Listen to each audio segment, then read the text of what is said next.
Hello दोस्तों, कैसे हैं आप। उम्मीद करता हूँ कि ठीक ही होंगे। स्वागत है आपका हमारे चैनल पे जहाँ हम करते हैं मूवीज़ का एक्सप्लेन। आज हम आपके लिए मूवी लेके आए हैं द नन।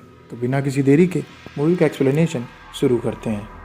मूवी स्टार्ट होती है सन 1952 से, जहाँ पे एक एबी में हम देखते हैं कि दो सिस्टर आपस में बात कर रही होती हैं कि तुमको ही अब सब कुछ देखना होगा। और वो लोग एक जगह पे जाती हैं जहाँ पे लिखा रहता है गॉड का साथ यहीं तक। उसके बाद वो दरवाज़ा खोलने के बाद उनमें से एक नन उनसे कहती है कि मैं अंदर जा रही हूँ, लेकिन अगर मुझे कुछ होता है तो तुम जानती हो तुम्हें क्या करना है। और वो वहाँ पे सिंबल लेके जाती है। उसके बाद हमें उसके चीखने की आवाज़ें आती हैं और वो रेंग के बाहर आती है। वो उससे कहती है कि ये चाबी लो और तुम जानती हो कि तुम्हें क्या करना है। और हम देखते हैं कि उस नन को कोई घसीट के ले जाता है।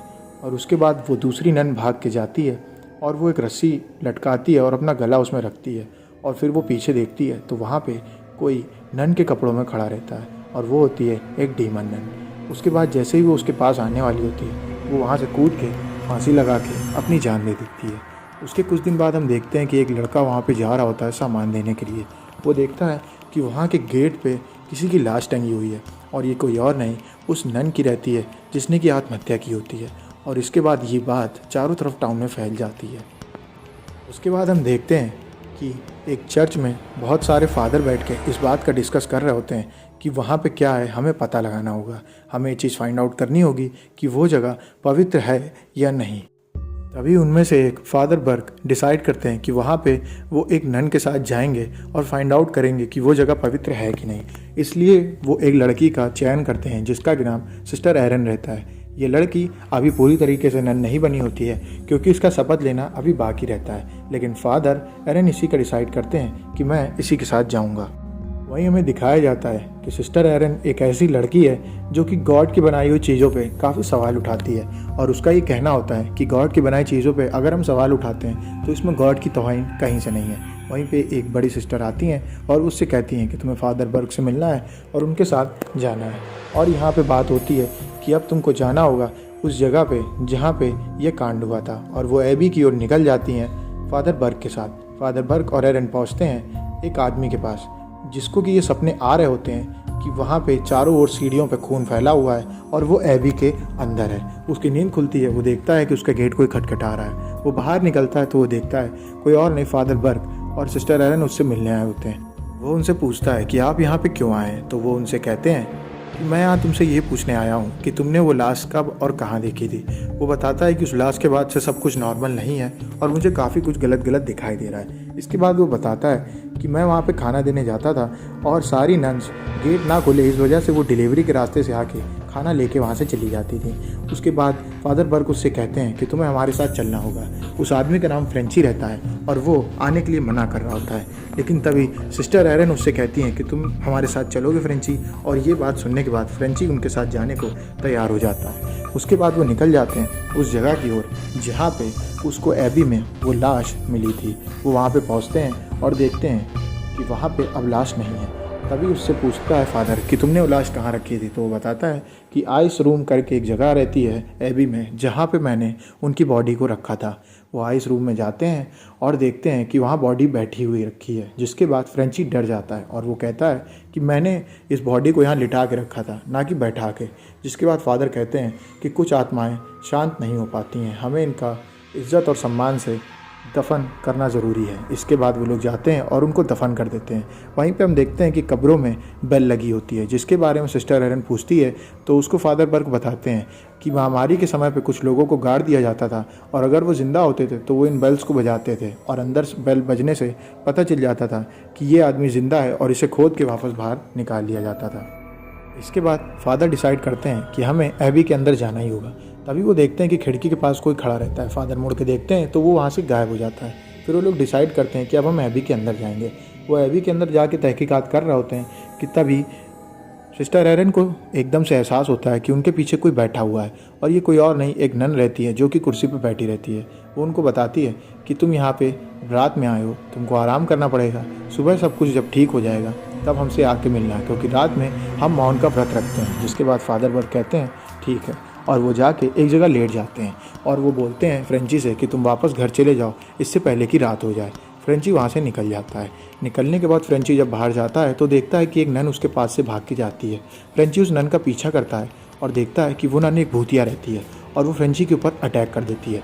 फ्रेंची भाग के जीसस के सिंबल के पीछे छुप जाता है और वो देखता है कि उस सिंबल के पास वो नन नहीं आती है। वो उस सिंबल को उखाड़ के वहाँ से निकल जाता है अपने घर की ओर। वहीं दूसरी ओर फादर को भी आवाज़ें आती हैं तरह तरह की, लेकिन वो उन बातों को टाल देता है। फादर और सिस्टर एरन बात कर रहे होते हैं कि फादर क्या आपने कभी भूत को देखा है, जिसके बारे में फादर उसको बताते हैं कि एक बच्चा था डैनियल करके, जिसके अंदर एक शैतानी ताकत थी। उसको निकालने के समय डैनियल की मौत हो गई थी और मुझे भी आज भी इस बात का गम है कि मेरी वजह से डैनियल इस दुनिया में नहीं है। इसके बाद वो लोग सो जाते हैं। सोने के दौरान वहाँ पर रखा रेडियो एकदम से बजने लगता है, जिसकी आवाज़ सुन के फादर की नींद खुल जाती है। फादर उठ के उस रेडियो के पास जाते हैं और उसको बंद करते हैं। तभी वो देखते हैं वहाँ से एक लड़का भाग के जा रहा है। वो उसके पीछे जाते हैं तो वो देखते हैं वो कोई और नहीं डैनियल रहता है। वो डैनियल के पीछे जाते हैं और डैनियल उनकी आवाज़ नहीं सुनता है। तभी वो एक पेड़ के पास जाते हैं जहाँ पे डैनियल रहता है। डैनियल उनके ऊपर एकदम से अटैक कर देता है और वो उस कब्र में गिर जाते हैं जहाँ पे बेल रहती है और वो पूरी कब्र बंद हो जाती है। उस कब्र के स्टोन पे नाम लिखा रहता है फादर का। इसके बाद हमें दिखाया जाता है कि वहीं सिस्टर एरन की भी नींद खुल गई है। सिस्टर एरन एक आवाज़ के पीछे जाती हैं जो कि उनको बुला रही होती है। उस आवाज़ के पीछे जाते जाते वो चर्च के अंदर घुस जाती हैं। वहाँ पे हम देखते हैं कि जीसस क्राइस्ट की मूर्ति में उनका सर कटा हुआ है और फिर हम देखते हैं कि वहाँ पे एक परछाई सिस्टर एरन के आमने सामने घूम रही होती है और वो परछाई जाके घुस जाती है वहाँ पे बने एक शीशे में और वो परछाई किसी और की नहीं, एक डीमन नन की होती है जो उनके ऊपर अटैक कर देती है। इसी बीच वो शीशा टूट जाता है और सिस्टर एरन डर की वजह से वहाँ से भाग जाती है। सिस्टर भाग के बाहर जाती हैं तभी वो सुनती हैं कि मैदान से खूब सारी बेल्स की आवाज़ आ रही होती हैं और ये बेल बजा रहे होते हैं फादर। वो भाग के जाती हैं फादर को बचाने के लिए। तभी वहाँ देखती हैं कि सभी कब्र की बेल बज रही होती हैं। वो अपना ध्यान लगाती हैं और उनको आवाज़ आ जाती है फादर की कब्र की बेल की। वो जाके उस कब्र को खोलने लगती हैं। वहीं दूसरी ओर हम देखते हैं कि कब्र के अंदर नन अटैक कर देती है फादर के ऊपर। वो उनका सर पकड़ लेती है और उनके पैर पकड़ लेती है। वो उनको घसीट रही होती है। तभी सिस्टर एरन ऊपर से कब्र को खोल देती हैं और फादर बच जाते हैं। वो लोग वहाँ से बाहर निकल जाते हैं और डिसाइड करते हैं कि अब हम अगले दिन वहाँ ज़रूर जाएंगे। वो अंदर चर्च के यहाँ जाते हैं और देखते हैं कि जो खून रहता है उस नन का जिसने आत्महत्या की होती है वो और गाढ़ा और नया हो गया होता है और ज़्यादा भी हो गया होता है। इसके बाद वो अंदर जाते हैं जहाँ पे चर्च के एबी के अंदर का गेट खुलता है और फादर कहते हैं कि यहाँ से अंदर सिर्फ आप जा सकती हैं, मेरा जाना अलाउ नहीं है। और वो अंदर चली जाती हैं। वो एक नन के पीछे जाती हैं और वो नन उनको चर्च में प्रे एरिया के पास ले जाती हैं जहाँ पे वो कहती हैं कि हमारी सिस्टर इस समय प्रेयर कर रही हैं, आप उनको डिस्टर्ब मत करिएगा। उसके बाद हम देखते हैं कि वो उनसे तरह तरह के सवाल पूछती हैं कि यहाँ पे क्या हुआ था। वहीं दूसरी ओर हम बार में देखते हैं कि फ्रेंची बैठा हुआ है और बार ओनर से बात कर रहा होता है। बार ओनर उसको बताता है कि इस समय शहर में बहुत तरह तरह की घटनाएं हो रही हैं, लोग अजीब अजीब तरीके से मर रहे हैं और ये सब एबी में हुई घटना की वजह से हो रहा है। ये सब सुनने के बाद फ्रेंची काफ़ी डर जाता है। तभी फ्रेंची से वो आदमी पूछता है कि तुम 2 लोगों को एबी में लेके गए थे, वो कहाँ हैं? वो बताता है कि उनको लेने कल जाऊंगा। तब वो आदमी उससे कहता है कि कल तुम्हें उनकी लाश मिलेगी वहाँ पे। उसके बाद हमें दिखाया जाता है कि फ्रेंची एक गन की तरफ देख रहा होता है। वहीं दूसरी ओर फादर भी एक बुक पढ़ रहे होते हैं जिसके ज़रिए वहाँ पे शैतानी ताकत के बारे में पता कर रहे होते हैं। वहीं अंदर एबी में हम देखते हैं कि सिस्टर एरन दूसरी सिस्टर से काफ़ी सवाल पूछ रही होती हैं और वो उनसे कहती हैं कि मैंने उस नन को देखा, जिसके बारे में वो बताती हैं कि ये एक डीमन नन है जो कि नन के कपड़ों में घूम रही है ताकि वो हम पे कब्जा कर सके। इसके बाद वो बताती हैं कि यहाँ पे काफ़ी सालों पहले एक राजा ने एबी के अंदर एक गेट खोला था नर्क के लिए, काफ़ी बलियाँ चढ़ाने के बाद, जहाँ से कुछ डीमन निकल ही रहे होते हैं कि तभी वहाँ पे आके फादर उस पर अटैक कर देते हैं और जीसस क्राइस्ट के ब्लड से उस नर्क के द्वार को बंद कर देते हैं। एबी एकदम सुरक्षित होती है। तभी जंग के दौरान हुए हमले में वह गेट खुल जाता है और वहाँ से वो डीमन निकलने को इस समय तैयार है। उसको बस एक आत्मा यानी कि एक पूरा शरीर चाहिए जिसकी की मदद से वो उनको निकाल सके। फिर हम दूसरी ओर देखते हैं कि दूसरी सिस्टर वहाँ पे आ जाती हैं और उससे कहती हैं कि तुम्हें हमारे साथ चलना होगा और वो उनसे कहती हैं कि तुमने अभी शपथ नहीं ली है। वो कहती है कि मैंने अभी शपथ नहीं ली है। वो कहते हैं रात भर यहीं बिताओ, उसके बाद सुबह यहाँ से चले जाना। और यहीं हम देखते हैं कि वो सिस्टर रो रही होती हैं और वो गेट बंद करके वहाँ से निकल जाती हैं ताला लगाने के बाद।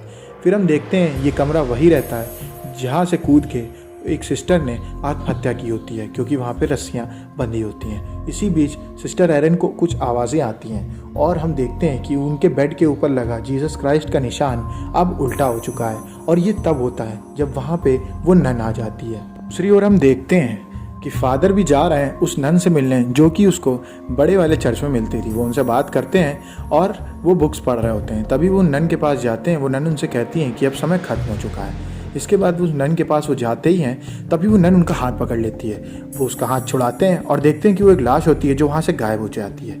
फादर ये देख के डर जाते हैं और वो वहाँ से दूसरी ओर भागते हैं। वहीं दूसरी ओर एबी के अंदर हम देखते हैं कि सिस्टर एरन को अब आवाज़ें आनी शुरू हो गई हैं और उनके कमरे में सिस्टर ओवाना प्रेयर पढ़ रही हैं। और वो एकदम से गेट खुलता है और कहती हैं कि मेरी आवाज़ के पीछे आइए सिस्टर। और वो वहाँ उनके पीछे पीछे जाती हैं, जहाँ वो उस तहखाने के सामने पहुँचती हैं जहाँ लिखा रहता है गॉड का साथ यहीं तक। वो गेट खुलता है और वहाँ पे वो डीमन नन रहती है जो कि उनको अपनी तरफ घसीटने लगती है। वो बाकी रखे जीसस के सिंबल को खींच के वहाँ से भागने वाली होती हैं कि वो उस दरवाजे के ऊपर गिरती हैं और वो दरवाज़ा बंद हो जाता है। उस दरवाजे के अंदर से उस डीमन नन के हाथ निकलते हैं और वो उनको पकड़ लेती हैं। वो चाबी और अपना वहाँ से बच के भागती हैं और सिस्टर ओवाना उनको पकड़ लेती हैं।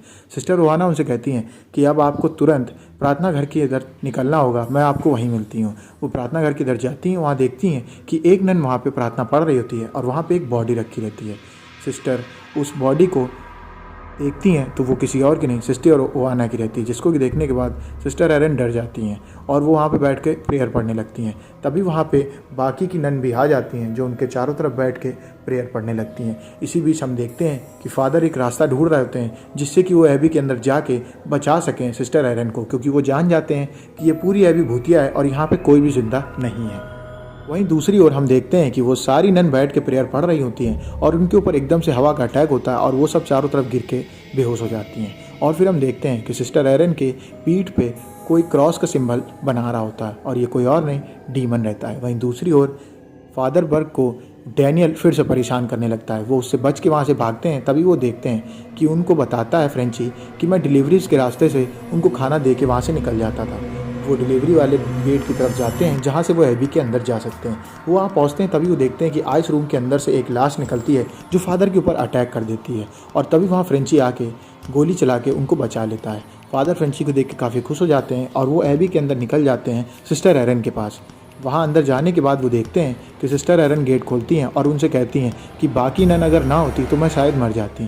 तभी फादर उनसे कहते हैं कि बाकी नन यहाँ पे तो कोई नहीं है। वो पीछे मुड़ के देखती हैं तो वो पूरी जगह खाली होती है और वहाँ पे रखी सिस्टर ओवाना की लाश एकदम काली पड़ गई होती है। तो उनको पता चलता है कि वो सब अच्छी नन रहती हैं जिनकी आत्माएं उनको यहाँ पे बचा रही होती हैं। इसी बीच हम देखते हैं कि सिस्टर ओवाना की लाश खड़ी होती है और उनके ऊपर अटैक कर देती है। वो फादर के पेट में चाकू घुसेड़ देती है और उन सबके ऊपर अटैक कर देती है, जिसके बाद फादर मंत्र पढ़ के उस लाश को जला देते हैं और सिस्टर ओवाना की आत्मा को शांति दिला देते हैं। इसके बाद फादर की पट्टी होती है और उसके बाद सिस्टर एरन डिसाइड करती हैं कि अब वो शपथ लेंगी और वो शपथ लेती हैं फादर बर्ग के सामने और फिर वो अपने आप को तैयार करती हैं। वो लोग जाते हैं और चाबी उठा करके उस तहखाने को खोलते हैं जहाँ पे जीसस क्राइस्ट का ब्लड रहता है। उस ब्लड को उठाने के बाद वो लोग निकलते हैं वहाँ से उस तहखाने की ओर जहाँ लिखा रहता है भगवान का साथ यहीं तक। उस दरवाजे को खोलने के बाद वो अंदर जाते हैं और देखते हैं कि वो एकदम काला सा कमरा रहता है, जिसके अंदर जाते ही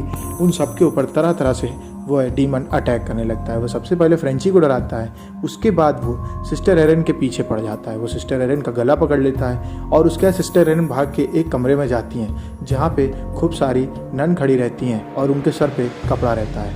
वहीं दूसरी ओर हम देखते हैं कि फादर को फिर से डैनियल परेशान करने लगा है और वहीं पे हम देखते हैं कि फ्रेंची को आवाज़ आती है सिस्टर एरन की, क्योंकि सिस्टर एरन एक स्टार के सिंबल के ऊपर खड़ी होती हैं और नन उनको पकड़ लेती है आके। वो जैसे ही अंदर जाता है वो देखता है कि वहाँ पे बहुत सारी औरतें खड़ी हैं जिनके के सर पे वही सफ़ेद कलर का कपड़ा है और खून पड़ा हुआ है। वो क्रॉस के पास जाता है और वहाँ पे खड़ी नन का कपड़ा हटाता है। ये कोई और नहीं सिस्टर एरन निकलती हैं, लेकिन उनके अंदर अब वो डीमन नन भी आ चुकी है और वह गला पकड़ लेती है फ्रेंची का और फ्रेंची को टांग देती है हवा में।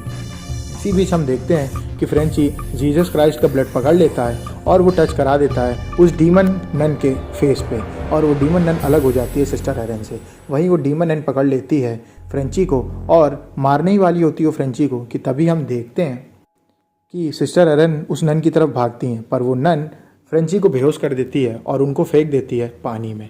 वहीं दूसरी ओर फादर जूझ रहे होते हैं डैनियल से, और डैनियल उनकी आंख में सांप से कटवा देता है और उनकी आंख की रोशनी चली जाती है। अब फादर सिर्फ एक आंख के रह जाते हैं।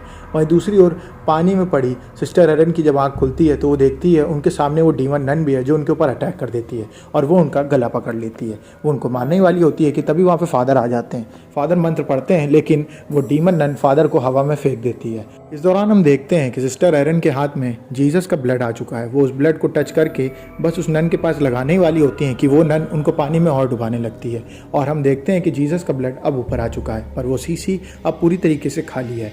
तभी वो नन उठाती है सिस्टर एरन को हवा में और देखती है कि वो मर गई हैं कि नहीं, पर वो अपने मुंह से खून थूकती है उनके ऊपर, और ये खून होता है जीसस क्राइस्ट का, और वो नन जल के वहीं पे उस गड्ढे के अंदर घुस जाती है जो कि होता है नर्क का दरवाज़ा, और वो गड्ढा वहीं पे बंद हो जाता है। उसके बाद सिस्टर एरन बेहोश हो जाती हैं। फ्रेंची उनको उठाता है और वो लोग वहाँ से बाहर निकल जाते हैं। फादर की आँख में पट्टी करने के बाद पूरे चर्च को वो लोग शाप से हटाने के बाद वहाँ से निकल जाते हैं, और हम देखते हैं कि फ्रेंची के गले पर वो उल्टे जीसस क्राइस्ट के निशान बने हुए हैं। और उसके बाद हमें दिखाया जाता है कि 20 साल बाद फ्रेंची के अंदर वो शैतान आ जाता है और उल्टा सिंबल बन के आता है जीसस क्राइस्ट का, क्योंकि उसके अंदर अब डीमन आ जाता है, और मूवी यहीं पे ख़त्म हो जाती है।